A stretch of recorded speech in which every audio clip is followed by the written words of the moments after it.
نحمده ونصلي ونسلم على رسوله الكريم اما بعد فاعوذ بالله من الشيطان الرجيم بسم الله الرحمن الرحيم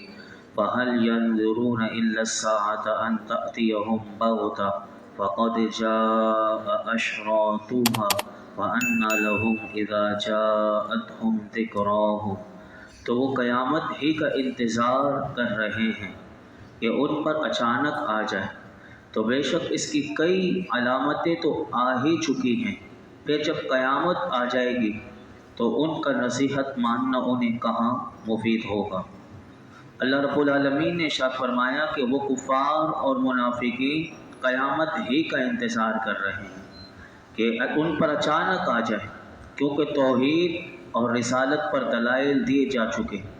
سابقہ امتوں کے حوال ان کے سامنے بیان کر دیے گئے، قیامت قائم ہونے اور اس کے ہولناک امور کے بارے میں خبریں دے دی گئیں۔ اس کے باوجود بھی فرمایا کہ اگر یہ ایمان نہیں لائیں گے تو اب قیامت کے دن ہی ان کا ایمان لانا متوقع ہے۔ یہ لوگ قیامت سے غافل ہیں، حالانکہ اس کی کئی علامتیں آ چکی ہیں کہ جن میں سے ایک نبی اکرم صلی اللہ علیہ وسلم کی تشریف آوری اور دوسری چاند کا 2 ٹکڑے ہونا۔ پھر جب قیامت آ جائے گی، اب وہ قیامت کے دن جب نصیحت کو مان لیں گے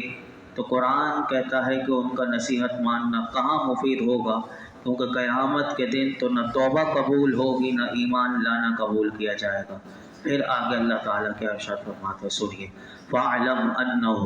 لَا إِلَٰهَ إِلَّا اللَّهُ وَاسْتَغْفِرْ لِذَنبِكَ وَلِلْمُؤْمِنِينَ وَالْمُؤْمِنَاتِ واللہ یعلم متقلبکم ومثواکم۔ تو جان لو کہ اللہ کے سوا کوئی عبادت کے لائق نہیں، اور اے حبیب اپنے خاص غلاموں اور عام مسلمان مردوں اور عورتوں کے گناہوں کی معافی مانگو، اور اے لوگوں اللہ دن کے وقت تمہارے پھرنے اور رات کو تمہارے آرام کرنے کو جانتا ہے۔ سب سے پہلی بات اس آیت کریمہ میں یہ ارشاد فرمائی کہ جب آپ نے جان لیا، یعنی اللہ تعالیٰ نے اپنے محبوب سے فرمایا کہ جب آپ نے جان لیا کہ قیامت قائم ہوتے وقت نصیحت حاصل کرنے سے، یعنی جو آپ نے پیغام دے دیا کافروں منافقوں کے کہ قیامت کے دن اگر کوئی نصیحت اس وقت وہ اس کو قبول بھی کرنا چاہیں گے تو انہیں کوئی فائدہ نہیں ہوگا، تو اللہ نے اپنے محبوب سے فرمایا آپ اللہ کی وحدانیت کے بارے میں جو علم اور یقین رکھتے ہیں اس پر قائم رہیں، کیونکہ قیامت کے دن یہ ضرور نفع دے گا۔ دوسری بات اللہ تعالیٰ نے ارشاد فرمائی کہ حبیب اپنے خاص غلاموں اور عام مسلمان مردوں اور عورتوں کے گناہوں کی معافی مانگو۔ یہاں مفسرین کہتے ہیں آیت میں اگرچہ خطاب نبی اکرم صلی اللہ علیہ وسلم سے ہو تو اس کا یہ مطلب نہیں ہوگا کہ نبی کریم صلی اللہ علیہ وسلم سے کوئی گناہ ہوا تھا جس کی معافی مانگنے کا فرمایا گیا، بلکہ آپ یقینی طور پر گناہوں سے معصوم ہیں، بلکہ یہ کسی دوسرے مقصد کے پیش نظر ہوگا، جیسا کہ امام جلال الدین سیوطی رحمۃ اللہ علیہ فرماتے ہیں کہ نبی کریم صلی اللہ علیہ وسلم گناہوں سے معصوم ہیں، اس کے باوجود یہ جو لذنبکا یعنی گناہ کی نسبت جو آپ کی طرف کی گئی، تو آپ فرماتے ہیں کہ آپ کو اس کے باوجود آپ کو گناہ سے مغفرت جو طلب کرنے کا اللہ تعالیٰ نے ارشاد فرمایا، یہ امت کی تعلیم کے لیے ہے تاکہ آپ کے توسط سے آپ کی امت کو یہ پیغام دیا جائے کہ آپ کی امت اس معاملے میں آپ کی پیروی کرے، اور نبی کریم صلی اللہ علیہ وسلم نے بھی مغفرت طلب کی، جیسا کہ حدیث پاک میں آتا ہے کہ نبی کریم صلی اللہ علیہ وسلم نے ارشاد فرمایا کہ میں روزانہ 100 مرتبہ اللہ کی بارگاہ میں استغفار کرتا ہوں، یعنی نبی کریم صلی اللہ علیہ وسلم معصوم ہیں، آپ کے صدقے میں قیامت کے دن سب کو بخشا جائے گا، لیکن اس کے باوجود بھی حضور فرماتے ہیں کہ میں 100 مرتبہ روزانہ اپنے رب سے مغفرت طلب کرتا ہوں، میں روزانہ 100 مرتبہ استغفار کرتا ہوں۔ استغفار کا مطلب یہی ہے کہ میں اپنے رب سے 100 مرتبہ روزانہ مغفرت طلب کرتا ہوں۔ تو جب نبی کریم صلی اللہ علیہ وسلم کی شان یہ ہے تو پھر حضور کی امت کو کتنی اللہ کی بارگاہ میں مغفرت مانگنی چاہیے اور توبہ کرنی چاہیے۔ علامہ احمد ساوی رحمۃ اللہ علیہ تفسیر ساوی میں اس آیت کے اس جملے کے ضمن میں لکھتے ہیں کہ یہاں نبی اکرم صلی اللہ علیہ وسلم کی طرف ذم کی جو نسبت کی گئی، اس سے مراد آپ کے اہل بیت کی خطائیں ہیں، اور اس آیت میں آپ کی امت کے لیے بشارت بھی ہے، کیونکہ بظاہر آپ دیکھیں تو اللہ تعالیٰ نے اس امت کو بشارت دی ہے اس آیت کریمہ میں کہ اللہ تعالیٰ نے نبی کریم صلی اللہ علیہ وسلم سے فرمایا کہ مسلمان مردوں اور عورتوں کے گناہوں کی بھی مغفرت فرمائیں، یعنی ان کی آپ مغفرت کے لیے دعا مانگیں۔ اور یہ بھی یاد رکھیے کہ میرے آقا کی شان تو یہ ہے کہ آپ شفاعت فرمانے والے اور مقبول الشفاعت ہیں، کہ آپ جس کی مغفرت طلب فرمائیں گے اللہ کی بارگاہ میں، وہ اللہ کے فضل و کرم سے اس کے حق میں ضرور قبول ہوگی۔ اس آیت کے ضمن میں ہم پیچھے بھی بڑی تفصیل سے سماعت کر چکے تھے، سورہ مومن میں بھی اور اس آیت میں بھی آیت آ چکا ہے۔ آگے سنیے اسی آیت کریمہ کا جو آخری جملہ تھا وہ ہے واللہ یعلم، اللہ جانتا ہے، یعنی ایمان والوں اور دیگر تمام لوگوں سے خطاب فرمایا کہ اے لوگوں،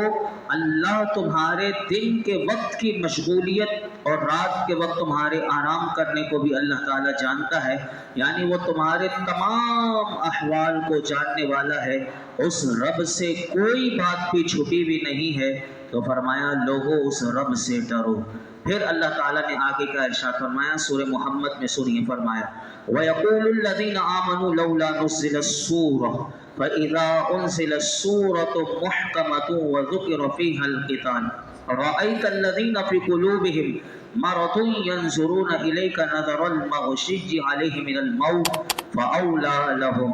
طَاعَةٌ وَقَوْلٌ مَّعْرُوفٌ فَإِذَا عَزَمَ الْأَمْرُ فَلَوْ صَدَقُوا اللَّهَ لَكَانَ خَيْرًا لَّهُمْ۔ اور مسلمان کہتے ہیں کوئی صورت کیوں نہیں اتاری گئی؟ پھر جب کوئی واضح صورت اتاری جاتی ہے اور اس میں جہاد کا حکم ہوتا ہے تو تم ان لوگوں کو دیکھو گے کہ جن کے دلوں میں بیماری ہے کہ تمہاری طرف ایسے دیکھتے ہیں جیسے وہ دیکھتا ہے کہ جس پر موت چھائی بھی ہو، تو ان کے لیے بہتر تھا کہ فرما برداری کرنا اور اچھی بات کہنا۔ پھر جب جہاد کا حکم قطعی ہو گیا تو اگر اللہ سے سچے رہتے تو یہ ان کے لیے بہتر ہوتا۔ اس دو آیات کا شان نزول یہ ہے کہ ایمان والوں کو اللہ کی راہ میں، یعنی صحابہ کرام کو اللہ کی راہ میں جہاد کرنے کا بڑا ہی شوق تھا، اور اسی شوق کی بنا پر وہ یہ کہتے تھے کہ ایسی صورت اللہ کیوں نہیں نازل کرتا۔ یعنی آپ نے دیکھا کہ مکی صورتیں کتنی زیادہ ہیں، کہ تقریباً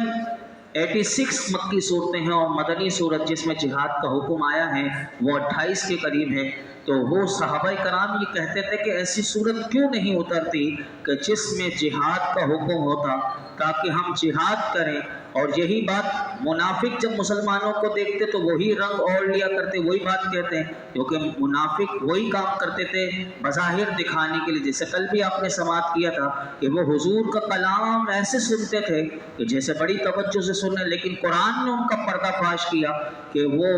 حقیقت میں بے توجہی سے سنتے تھے، لیکن مسلمانوں کو دکھانے کے لیے۔ اب یہاں پر بھی یہی بات شان نزول میں مفسرین نے لکھی کہ منافقین بھی پھر یہ بات کہتے کہ ہاں اگر ایسی صورت نازل ہوتی تو پھر ہم بھی جہاد کریں گے۔ اب اس پر یہ والی تو آیت کریمہ نازل ہوئی اور فرمایا کہ مسلمان، اللہ نے بتایا مسلمان کی چاہت کو بتایا کہ مسلمان یہ کہتے ہیں کہ کوئی صورت کیوں نہیں اترتی، اور پھر جب کوئی واضح صورت آ جاتی ہے کہ جس میں معنی واضح ہو اور کوئی حکم اس میں منسوخ نہ ہو اور اس میں جہاد کا حکم اللہ کی طرف سے دے دیا گیا ہو، تو اللہ تعالیٰ نے یہاں منافقوں کا پردہ چاک کیا اور فرمایا تم دلوں میں منافقت کا مرض رکھنے والوں کے چہروں کو جب دیکھو گے کہ جب جہاد کا حکم آ گیا تو وہ پریشان ہو کر تمہاری طرف ایسے دیکھتے ہیں کہ جیسے جس پر موت چھائی ہوئی ہو اور وہ مرنے والا ہو، جیسے حالت نظام ہے۔ اللہ کہتا ہے منافق ایسے تمہاری طرف مسلمانوں کی طرف دیکھتے ہیں کہ جیسے کہ ان پر موت کی غشی چھائی ہوئی ہو۔ حالانکہ قرآن کہتا ہے اگر یہ منافق اس وقت اللہ اور اس کے رسول کی فرما برداری کرتے، یعنی جہاد کا حکم آ گیا اور وہ لبیک کہتے، تو فرمایا یہ ان کے لیے اچھی بات، یہ کہتے تو یہ ان کے لیے بہتر تھا۔ اور جب جہاد کا حکم قطعی ہو گیا، جہاد فرض کر دیا گیا اللہ کی طرف سے، تو اب اللہ تعالیٰ نے فرمایا کہ منافقوں نے اس سے جان چھڑانے کے لیے کوششیں شروع کر دی کہ یہ تو جہاد کا حکم واقعی آ گیا، قطعی آ گیا، اب ہم کیسے بچیں؟ تو اللہ فرماتا ہے انہوں نے کوششیں شروع کر دی، حالانکہ اگر یہ ایمان اور اطاعت پر قائم رہ کر اللہ سے کیے ہوئے وعدے، جب مسلمان وہ اللہ سے وعدہ کر رہے تھے کہ ہم اپنی جان کی بازی لگا دیں گے، تو یہ منافق بھی وہی وعدہ سچا کرتے، تو فرمایا کہ ان کے لیے بہتر ہوتا، لیکن انہوں نے اپنی منافقت دکھا دی۔ پھر اللہ تعالیٰ آگے ارشاد فرماتا ہے، کیونکہ وقت سنیے کہ اس آیت کریمہ پر ہی میں اپنی گفتگو سمیٹوں گا۔ فرمایا فَهَلْ عَصَيْتُمْ إِن تَوَلَّيْتُمْ أَن تُفْسِدُوا فِي الْأَرْضِ وَتُقَطِّعُوا أَرْحَامَكُمْ، تو کیا تم اس بات کے قریب ہو کہ اگر تمہیں حکومت ملے تو زمین میں فساد پھیلاؤ اور اپنے رشتے کاٹ دو۔ اب دیکھیے منافق نے کیسی چال چلی، اب یہ جان چھڑانے کے لیے جو باتیں کہیں وہ اللہ نے اس آیت کریمہ میں بیان کی کہ اب وہ انہوں نے یہ کہا کہ جب منافقوں کو بھی یہ حکم دے دیا گیا کہ اللہ کی طرف سے جہاد فرض ہو گیا اور مشرکین کے خلاف جہاد کریں، تو انہوں نے جہاد میں شرکت نہ کرنے سے متعلق یہ عذر پیش کیا۔ اب وہ عذر کیا تھا کہ ہم مشرکوں کے خلاف کیسے جہاد کریں، کیونکہ اس میں ایک خرابی یہ ہے کہ انسانوں کو قتل کرنا، زمین میں فساد پھیلانا ہے۔ دوسری خرابی یہ ہے کہ جو مشرکین ہیں وہ عرب والے ہیں اور ہمارے رشتہ دار ہیں، ہمارے قبیلوں سے تعلق رکھتے ہیں، تو ان سے جنگ کر کے انہیں قتل کرنا، یہ تو رشتہ داری کو توڑ دینا ہے، یہ کوئی اچھا کام نہیں۔ یہ منافق یہ بات کر رہے ہیں، اللہ اکبر۔ ان کے رد میں اللہ نے آگے فرمایا اے منافقو، تم سے یہ بعید نہیں کہ اگر تمہیں حکومت مل جائے تو تم اپنی مرضی کے خلاف کام کرنے والے کو قتل کر کے زمین میں تم فساد پھیلاؤ اور تم رشتہ داریوں کو توڑ دو۔ پھر اللہ نے یاد دلایا انہیں کہ کیا دور جاہلیت میں تم آپس میں لڑائی نہیں کرتے تھے؟ کیا تم ایک دوسرے کو قتل نہیں کرتے تھے؟ تم وہی نہیں ہو کہ جس نے اپنی زندہ بیٹیوں کو دفن کر دیا تھا؟ کیا تم وہی نہیں ہو کہ تمہاری لڑائیاں، تمہارے قتل اور بیٹیوں کو زندہ دفن کر دینا جیسا گناؤنا فعل یہ زمین میں فساد پھیلانا اور رشتہ داری توڑ دینا نہیں تھا؟ تو اب کس منہ سے یہ کہتے ہو کہ جہاد کرنا زمین میں فساد پھیلانا اور رشتہ داری توڑ دینے والی جیسی خرابیوں کا حامل ہے؟ ان سب شواہد کے باوجود ہوتے ہوئے تمہارا جہاد میں شریک نہ ہونے کے لیے عذر پیش کرنا کس طرح درست ہو سکتا ہے؟ یاد رکھیے کہ یہاں سے یہ بھی بات معلوم ہوئی کہ مفسرین کہتے ہیں کہ منافقین یہ ایک ایسا طبقہ ہے کہ جو اسلامی جہاد کو زمین میں فساد اور خرابیوں کا باعث سمجھتے تھے، اس لیے جہاد سے منہ موڑتے تھے۔ اور اللہ نے منافقوں کا جو رد فرمایا، اس سے معلوم ہوا کہ منافقوں کا اسلامی جہاد کے بارے میں یہ نظریہ غلط اور باطل تھا۔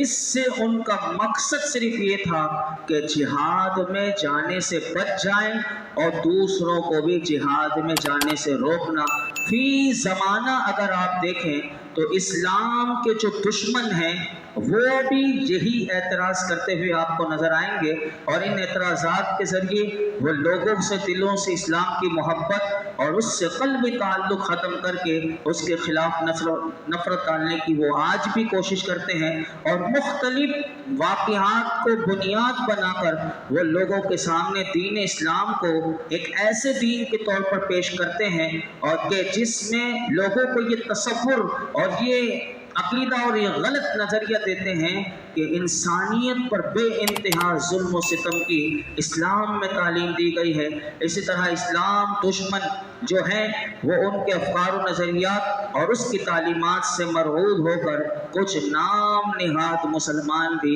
وہ بھی اسلامی جہاد سے متعلق آج بھی ایسا کلام کرتے ہوئے آپ کو نظر آئیں گے کہ جو اس کی حقیقت اور اس کے مقصد کے بالکل خلاف ہوتا ہے، حالانکہ ان میں سے بہت سے لوگ اچھی طرح جانتے ہیں کہ حقیقت اس سے کہیں مختلف ہے۔ حتیٰ کہ اگر کسی نے تاریخ پڑھی ہو تو تاریخ سے ادنا واقفیت رکھنے والا بھی یہ بات اچھی طرح جانتا ہے کہ دین اسلام کا جب سورج طلوع ہوا تو اس سے پہلے انسانوں کا حال یہ تھا کہ وہ کس ظلم و ستم کی چکی میں پس رہے تھے اور کس طرح غلامی کی زنجیروں میں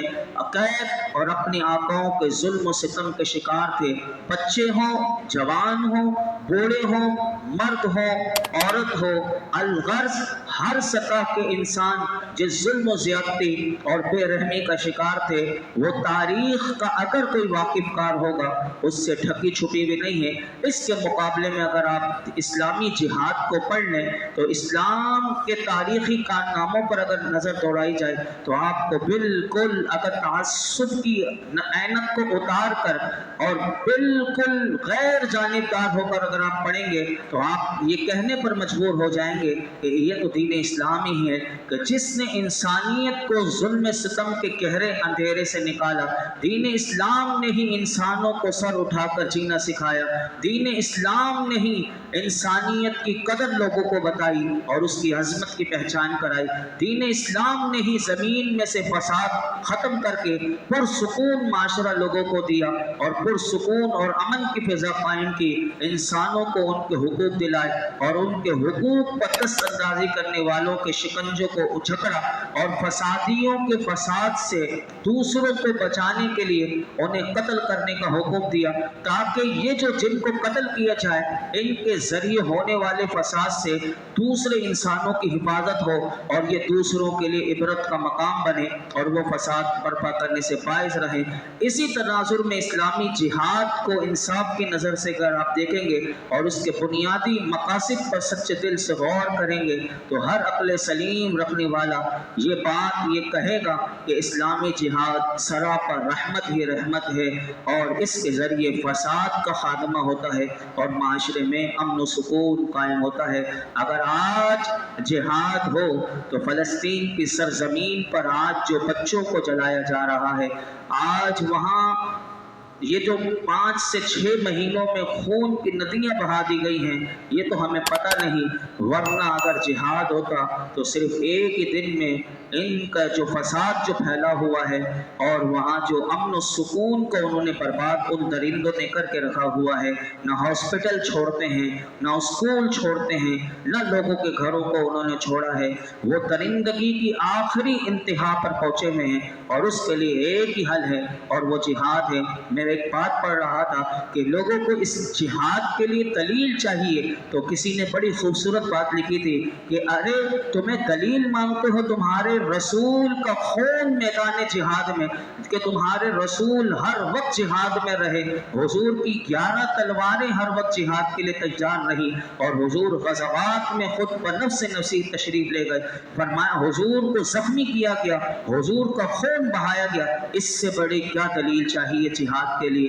تو انسان سوچے کہ جہاد سراپا رحمت ہے اور وہ جہاد میرے آقا نے کر کے دکھایا کہ جس میں چند گنتی کے آپ دیکھیے، ورنہ جو جنگیں ہوئے تو اس میں لاکھوں کروڑوں مسلمانوں کو جو صرف اپنی ذات کے لیے اپنے ملک کے لیے لڑائیاں لڑی گئی ہیں، لیکن جو دین اسلام کے لیے لڑائی ہوئی ہے اگر آپ اس میں دیکھیں تو کم سے کم کسی کا نقصان ہوا ہے لیکن کیسا امن قائم ہوا اور اسی اسلامی جہاد کے ذریعے ہی پھر وہ خلفائے راشدین کا وہ سنہری دور ہمیں دیکھیے اور پھر حضرت عمر بن عبدالعزیز اور یہاں پر بھی اگر آپ دیکھیں سلطنت عثمانی کو کس طرح توڑا گیا۔ یہ وجہ یہی ہے کہ مسلمانوں کو جہاد، اور پھر آج بھی جب جہاد کی بات کی جاتی ہے تو مسلمان دہشت گرد ہے، مسلمانوں کو دہشت گرد کا لیبل لگا کر اور جہاد سے دور کرنے کی ہر ممکن کوشش کی جاتی ہے اور مسلمانوں کو بزدل اور ڈرپوک بنایا جاتا ہے۔ اللہ اکبر۔ ورنہ مسلمانوں کی ماؤں کو سلام ہے وہ فلسطین کی سرزمین پر کہ جن کا بچہ بھی پیدا ہو تو وہ اسے جہاد کا سبق پڑھاتی ہیں۔ اللہ ایسی مائیں ہمیں یہاں پر بھی عطا فرمائے اور ہمیں جہاد کو سمجھنے کی توفیق عطا فرمائے کہ اسلامی جہاد یہ رحمت ہی رحمت ہے۔ فساد تو یہ ہے کہ جس میں فرعون جیسے لوگ ہوتے ہیں جو نہ آگے دیکھتے ہیں، صرف اپنی حکومت کے لیے، اپنی ریاست کو قائم کرنے کے لیے کوئی بھی سامنے آئے، کسی بھی بم سے اڑانا پڑے وہ اڑا دیتے ہیں اور وہ کچل دیتے ہیں۔ یہ درندگی آپ دیکھیے تو آپ کو نظر آئے گا۔ اسی آیت میں ایک اور بات بھی آئی تھی، وہ کل میں عرض کروں گا، اور وہ ہے رشتہ داری۔ جو منافقوں نے کہا تھا رشتہ داری توڑ دینا، یعنی یہ جہاد تو رشتہ داری توڑ دینے کا، لیکن ہمارا اسلام دیکھیے رشتہ داری چھوڑنا کیسا سکھاتا ہے۔ اسی آیت کا آدھا حصہ میں کل آپ کے سامنے عرض کروں گا۔ اللہ رب العالمین ہمیں غور و فکر کی توفیق عطا فرمائے۔ الحمدللہ رب العالمین والصلاة والسلام علی سید الانبیاء والمرسلین وعلی آلہ واصحابہ اجمعین۔ اللہم ربنا آتنا فی الدنیا حسنۃ وفی الآخرۃ حسنۃ وقنا عذاب النار۔ یا رب العالمین، یا ارحم الراحمین، نماز عشاء ادا کرنا، درود و سلام پڑھنا، درس قرآن سننا سنانا اپنی بارگاہ میں قبول فرما، اس میں کوئی غلطی کوتاہی ہو معاف فرما۔ یا رب العالمین ہم سب کو یا رب العالمین جذبہ جہاد، شوق شہادت نصیب فرما۔ یا رب العالمین ہمارے اندر سے بزدلی دور فرما۔ مولا کریم فلسطین کے مظلوم مسلمانوں کی غیبی مدد فرما، ان درندوں کے ٹکڑے ٹکڑے فرما۔ کشمیر کے مسلمانوں کو آزادی نصیب فرما، فلسطین کے مظلوم مسلمانوں کو آزادی نصیب فرما۔ اللہ ان سب کی مولا کریم جان مال عزت آبرو کی حفاظت فرما۔ یا رب العالمین ان کی غیبی مدد فرما۔ جو مجاہدین وہاں کافروں سے برسر پیکار ہیں، اللہ انہیں فتح و نصرت عطا فرما، ان کی غیبی مدد فرما۔ یا اللہ ہم سب کو بھی ان کے لیے کچھ کرنے کی توفیق عطا فرما۔ یا اللہ ہم سب کو بھی، ہمارے حکمرانوں کو بھی دینی غیرت اور حمیت عطا فرما۔ یا رب العالمین اس ملک پاکستان پر اپنا خاص فضل و کرم نازل فرما۔ اس ملک میں نظام مصطفیٰ صلی اللہ علیہ وسلم کا نفاذ فرما۔ اس ملک کو اچھے مخلص نیک دیانتدار رعایا کی خبر گیری کرنے والے، رعایا کے حقوق ادا کرنے والے، اے اللہ ایسے اچھے نیک صالح حکمران عطا فرما اور ہم سب کی بھی اصلاح فرما، ہمیں اپنی اصلاح کی توفیق عطا فرما۔ یا اللہ درس قرآن کی برکت سے یہ جتنے حاضرین موجود ہیں سب کی جھولیوں کو، دامنوں کو مرادوں سے بھر دے۔ وصلی اللہ تعالیٰ علی خیر خلق محمد وعلی آلہ وصحبہ۔